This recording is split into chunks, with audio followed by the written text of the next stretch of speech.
सिन्नर तालुक्यातील समृद्धी महामार्गावर दुपारी भीषण रस्ता अपघात झाला। कारचं टायर अचानक फुटल्यानं वाहन अनियंत्रित होऊन उलटल्यानं ट्रकला जोरदार धडक दिली।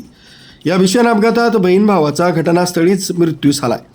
8 बालकांसह एकूण 9 जण हे गंभीर जखमी झाले। हे कुटुंब कल्याण इथून सिन्नर तालुक्यातील फरदापूर गावात लग्न समारंभासाठी आले होते। अपघाताच्या वेळी कारमध्ये 3 प्रौढ आणि 8 बालकं असा एकूण 11 जण प्रवास करत होते।